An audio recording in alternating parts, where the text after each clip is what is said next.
Сайн байцгаана уу хүн үзэгчдээ. Өнөөдөр манай de facto нэвтрүүлгийн зочноор Бритиш Колумбын их Сургуулийн дэд профессор ноён Julian Dierkes оролцож байна. Julian Dierkes Бритиш Колумбын Их Сургуулийн дэд профессор.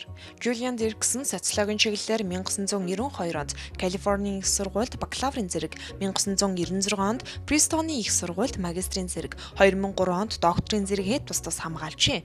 2008-2012 онд Монгол улсын их хурлын сонгуул, 2009-2013, 2017 оны ерөнхийлөгчийн сонгуульд Сонгуулийн ажиглагчаар ажиллаж байсан.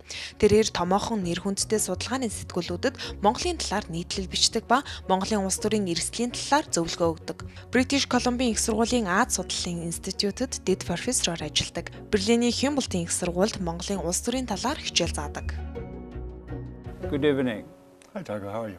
Welcome to Mongolia. I mean, you have been already quite for some time. You're quite much tan. Yep. From the countryside. That's right. What happened? Please tell us first about your recent, what you have been doing here. Yeah, I've been here about almost 3 weeks. I had a trip to Ahangai for some days and then to the Gobi for some days. We had a workshop here sponsored by the Canadian International Resource Development Institute that focused on young professionals and the role of the state in mining and in governance questions with some Mongolians and some participants from Kyrgyzstan and from Afghanistan. And so I did that, and then there was the election. The election, yes. So what is your impression? Well, surprise, right? It's the day after. We'll find much more out over coming weeks. I don't think either of us expected this result. Yes. Certainly not in all its details. I think there's some very happy news, or news that makes me happy. I think Mongolians asserted themselves again, like they did last year. I think it's a good sign for democracy when I think many people are frustrated with the choices that were on offer, and they made a different choice to some extent. I think partly that's what we saw, and that's a good thing. And turnout was similar, so people participated, and that's essential for democracy. So that part is good.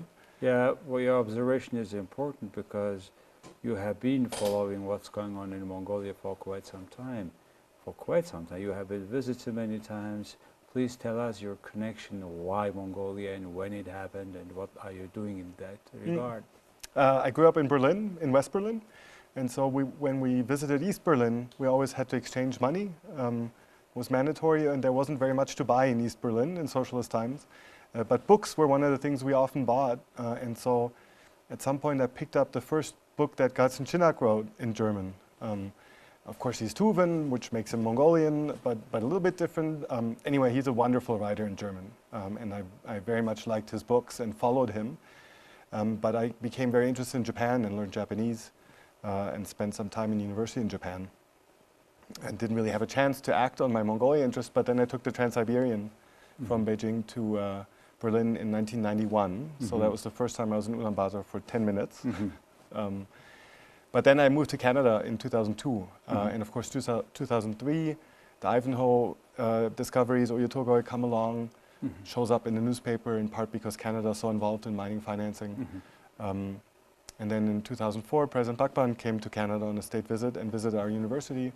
And that finally gave me a chance to come really on a visit for my university to see whether there's connections to universities here. And then I fell in love with Mongolia, and then I've been coming a lot since then.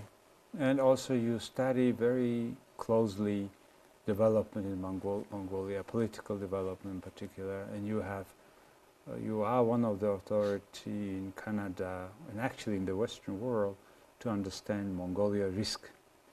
And you keep writing about that, and how do you see in this regard, risk of Mongolia is getting higher or lower, and what is the challenges we have?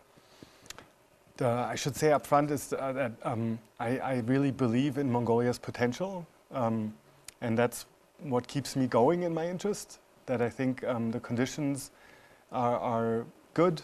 Mongolians are open to the world, are energetic. There's so many good things going on. But in some areas, it hasn't worked out so well yet. But I always think that success is near. And so my basic assumption is a positive one and an optimistic one. And so I distinguish in different risks in long-term, medium-term, short-term, and I would always say the long-term is positive. What happens along the way is a little less clear. One of the questions to me, for example, is that corruption has to be addressed in a really big way. I think as it is right now, it's a terrible scourge on Mongolia. It prevents success in so many areas for so many people. And so one of the really large questions is how will that happen? And that obviously contributes to perception of risk, timing of when events might occur, how much of an upheaval might be associated with that. Similarly, I think political culture is a big challenge, particularly that the parties don't define themselves around policy or ideology, and that really robs Mongolians of a chance to have very deep and fruitful discussions about the really important choices that have to be made. And so that's a difficult process to get to a political culture where it's much more substance and you know, clearer choices. And that contributes to risk. Will that happen? And if yes, how and when? And so those are, right now in my mind, are the dominant factors that I keep thinking about and timing associated with that. It's also one of the reasons why corruption we cannot deal completely with. You said very eloquently, political cultures, yes. And even during this election we could see we had very little discussions on very deep content of these differences, policies. It was very surface, you know, who is his wife, who is his father, mother, which nationals, and secondary important things put forward. And either it is on the purpose, or it is just because as it is, the main things. And unfortunately, we also don't see the substantial differences between even two large political parties. When they talk almost the same thing, when it came out, after they take power, the same thing, the same corruption. And is it, do you think, because a developing country is doing that way? What is behind it? Or you think it's intrinsic because Mongolians? Certainly not. No, I never have any intrinsic culture or so theories. I'm allergic to those. So I think that I would rule out. Well, the democratic revolution happened. It's been a long time, but the roots of the Democratic Party are in the revolution. And that revolution was primarily intended to establish democracy. And so the DP succeeded. But it didn't have it didn't develop topics after that it wanted to pursue. There was no political decision about what the future for Mongolia would look like. And likewise, the MPRP and then later transformed into the MPP has for the most part not developed that political vision either. And so I think it's partly rooted in that original struggle that, you know, a lot of parties around the world, whether that's in Europe or elsewhere, define themselves around big differences and cleavages in society. And the root principle for the Mongolian parties was democracy or not. And that was achieved 25 years ago, but the next topic hasn't come yet. And I still find that surprising because economic development can only happen on the basis of mineral resources and mining. And so the fact that decisions about mining have not produced big political differences is still surprising to me. There's no anti-mining party. There's no pro-mining party. And I still shake my head because that's what everything in Mongolia is about in many ways, and repercussions from mining. So there hasn't been that one political cleavage and difference that has gelled into political differences and party differences. And so I don't think that's a Mongolian challenge. I think it's partly a historical institutional challenge, origins of the parties, and it's partly a challenge of patronage, that the parties continue to be organized around a view of political office as an earning opportunity. And that's terribly corrosive for democracy, because if people think they're going to make money in a position, legitimately or not, then they run their campaign very differently. And we talk about the role of the state in general. State is something that does not create value necessarily. They distribute values mostly. And the creation in the sense that, remember the Buchanan, a kind of Nobel Prize economist, said government has two functions, protective and productive. Productive, though, only those which private sector cannot do, like defense, etc. Maybe in our case a road, because one company cannot make and everybody use. But when they talk about the road, they keep increasing the sort of other public sectors, and then because there is no much control, winning party takes over and people making money there for themselves. So this is kind of virtuous circle, right? Well, it's interesting, Jarga, because I think actually in some areas in Mongolia the state has an important productive role. So when I travel in the countryside during the campaign, and I try to go to campaign workers to find out what are voters asking about. One of the things that I'm always told is that they're asking about employment. But what does that mean in a SUM center, for example? The employment that's there, there's only two kinds of employment. One is small businesses that are primarily service. And so we see all these when we drive through the country. The small boat shops, and the food, the small grocery shops, the auto mechanics. And the other one is really the state, right? Is public administration, teachers, health, all that. There really isn't much of a possibility of anything else in the rural areas because the markets are so tiny. So small, yes. But we also see that with issues like overgrazing and recurring zud and access to winter fodder, maybe that is an area where actually the state needs to be involved, partly because there's particular challenges to that area. But then in other areas, you're absolutely right. There's no need for the state to be involved and take a productive role. And that discussion doesn't always happen. Yet they keep increasing state-owned enterprise, in particular in the mining sector. Well, Tavan is a great case where whenever since the state is involved, nothing goes well. The CEOs goes to prison. The company goes into debt. Yes. Always, and it's very hard for them, for even the brilliant manager comes to their company and they cannot suddenly pay all the huge debt the state made for them. And then we talk about, maybe we should privatize all these things into public companies. Is it possible? What do you think about this motion? Well, I think I might have a little bit of a different view in that the holdings that Adnes Mongo has now as the state holding company have produced a whole variety of different governance structures. From the fully owned, Baganu is an example, right? It's almost entirely owned and actually operated as a state company, to models like Oitogoi, where it's a minority stake, to the recent joint venture agreement with, I think it was with Makrein, where there's actually a private joint venture. And so the holdings for Adnes Mongo actually are a small laboratory for what governance structures will work well in Mongolia. Because in the mining sector as well, I think it's important to think about where benefits from mining come to Mongolians. And in some areas, maybe the state does need to be involved. Say, vocational training is one of the big challenges for Mongolia. Yes. And that doesn't only happen in university or technical institutes, but it happens in companies as well. And so should governance structures be designed to ensure the training for Mongolians, even in the context of a company?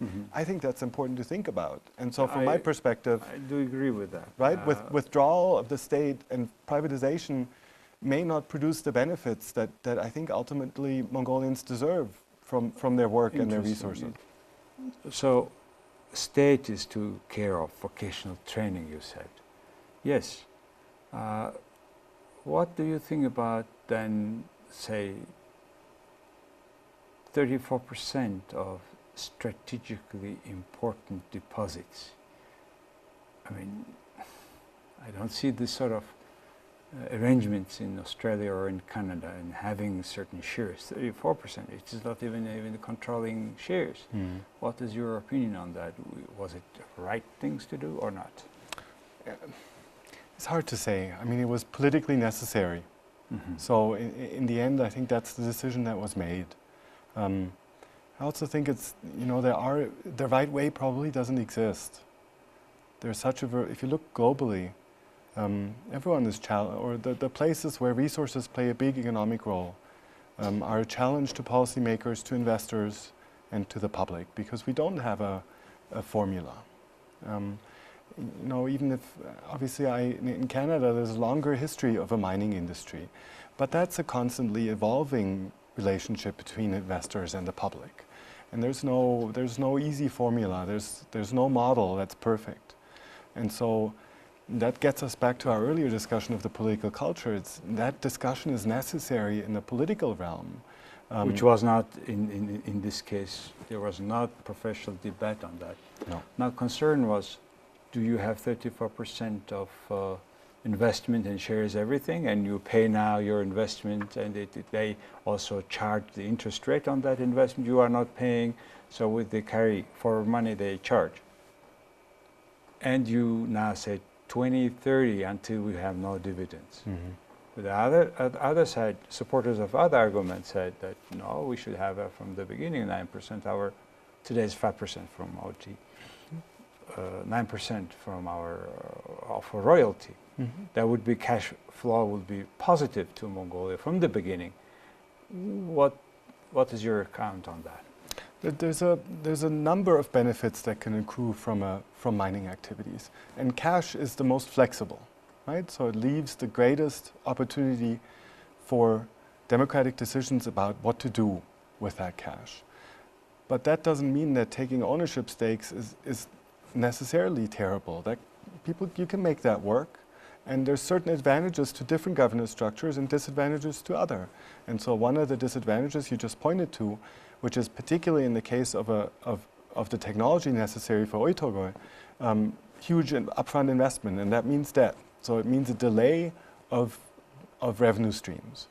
But at the same time, you could think about, as we talked about vocational education, for example, taking an ownership stake can allow the state to play a greater role in steering human resource development than taking only a financial model, and that can be an important factor. So, for example, Adnes Mongolia certainly will develop expertise in questions regarding vocational education, but also environmental issues, and hopefully that expertise will pass on to the state and to regulatory authorities, and so that will build capacity that can then be applied to other projects, and maybe it will build that capacity more effectively and possibly even more efficiently than a purely financial model.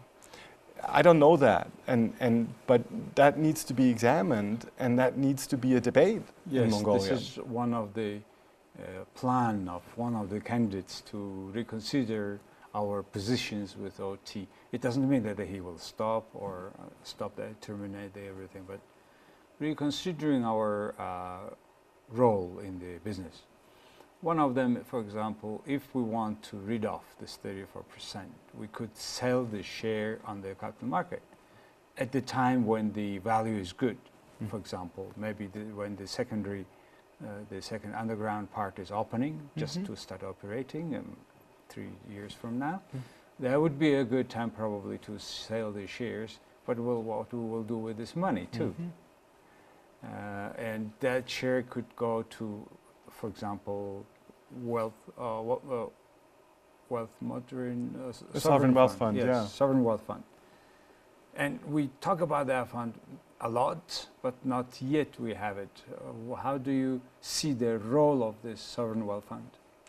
Another big challenge, and this again, I would also point to Canadian experience. Right? I mean, I'm from British Columbia, and our neighboring province, Alberta, produces oil, and has been focused on oil sands for some years. But as over the last several years the oil price declined, it turned out that very little of a sovereign wealth fund was built up, very little savings. And so this is not a challenge that's unique to Mongolia at all. And it's really a struggle that... Though they had this fund, they had been saving, but there was not enough. It's tiny. Tiny. Right, compared to the revenues generated. So one issue to make this fund, another issue really how adherent you are saving the money. And then what happens with the money? But the more these discussions would happen on a substantive basis, and the more Mongolians learn over years to understand the consequences of different decisions, the better ultimately the decision would be, whatever that decision is. And so that's why, from my perspective, I think selling the 34% or reducing the stake is one of the options, but only if there's a plan for why, rather than just simply saying, oh, let's change this around. And so what happened with the Genghis bond is clearly not what you want to have happen with money that's generated by selling a stake, in that it's produced more debt, sadly, than anything else. Selling of the shares would have some burden because it is not as that day market value, because this 4% also carries certain debt to the other partner. Mm-hmm. And with that estimation, it could be a little bit different than the other part of the shares, right? Mm-hmm. Though it is of the same company. Yeah. So the different considerations to be given and discussed properly, and it requires quite different political culture, as we said. Okay, my final question about this time, Mongolia, it's very similar like 2009. Remember, after IMF, price went up, the Mongolia went up. Yeah. But this time we have a lot foreign debt, and not just saved by IMF, ulsтай bonds. Mm-hmm. How do you see that perspective? Even things go good now, how Mongolia can do better, because we have so much foreign debt now. So that was one of my questions for the TV debate last week. I would have liked to say, there are some silver linings on the horizon. Copper prices particularly are maybe picking up a little. Yes. And so maybe things next year or so will look a bit better than they did last year. So, dear candidates, what's your plan? Right? If there is more revenue, are you going to pay back debt? Are you going to invest productively? No answer, unfortunately. From the candidates, very difficult, right? That's the reason why I was suggesting to organize the debate differently. Mm-hmm. But unfortunately, they did not accept, and plus they did not invite me, so it went as like just question and answer time. Yeah, they didn't invite me either.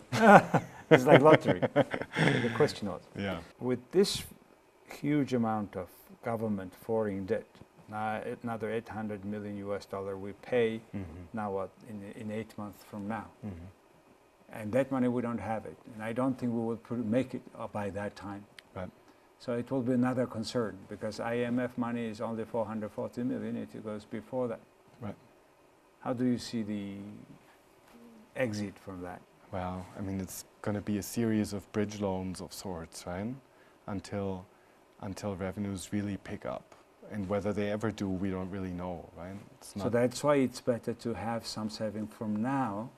If the price comes up, we should prepare from now. From today, for whether we have this National Sovereign Fund or not, we should have a separate account to have this savings, right?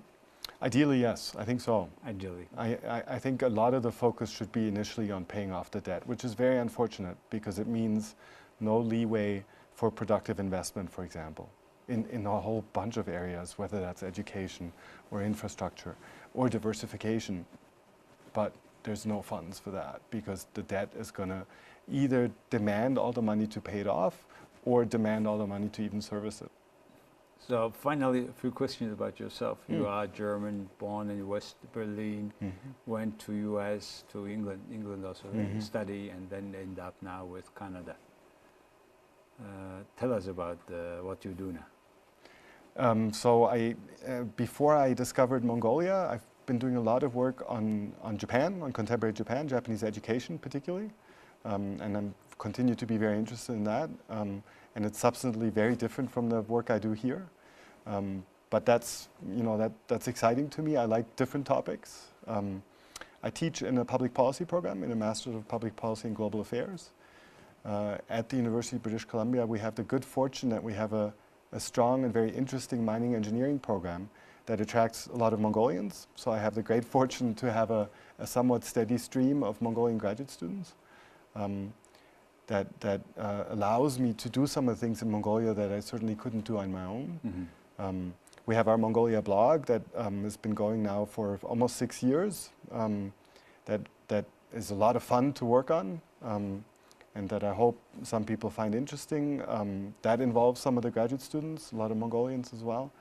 You know, that we're always looking for ways to raise interest in Mongolia in this context, and to see whether we can expand that as a focus a bit more. And at the same time, I have other interests that are, so digital diplomacy is another interest that I pursue. What does it mean? Means how to pursue the aims of diplomacy by digital means. And Mongolia actually was pretty good at this until recently. Kind of more public, stronger public presence than probably the official government. Yeah, but also online, social media presence for diplomatic activities, yes, which is important for a country like Mongolia because ultimately your diplomatic service is relatively small, of course, yes, with a small population. Yes. But you can use social media to leverage activities. Exactly. And ASAM was a good example last year where there was a strategy to promote knowledge about Mongolia. I think that was effective. Even my small application is in 6 languages now. Neighbor countries, Japanese, yeah, Korean, Chinese, Russian. Fantastic, yeah. So that our people, in particular Mongolians on 2 sides, understand in the written form what is about Mongolia. I agree with a small country like Mongolia, digital diplomacy, digital everything, yeah, will be helpful. It is a great opportunity. And you have some diplomats that are very good at that, yes, and are very active. Yes. And at times the ministry has been very active, yes, and then right now it's a little bit more quiet. But that remains an interest as well, and I'm interested in what Canada does in that realm. Okay. Yeah. Julian, thank you very much for coming to this program, and thank you very much for doing the job what you do. Useful, thank you. Very important for Mongolia. Well, that's lovely. Yeah. In particular, to foreign investors understanding about Mongolia. Your work is very much appreciated. Thank you very much. Thank you. It was a pleasure. Thank you. За хүн үзэгчдээ өнөөдөр манай de facto нэвтрүүлгийн зочноор Канадын Бритиш Колумбын Их Сургуулийн дэд профессор ноён Julian Dierkes оролцлоо. Их баярлалаа.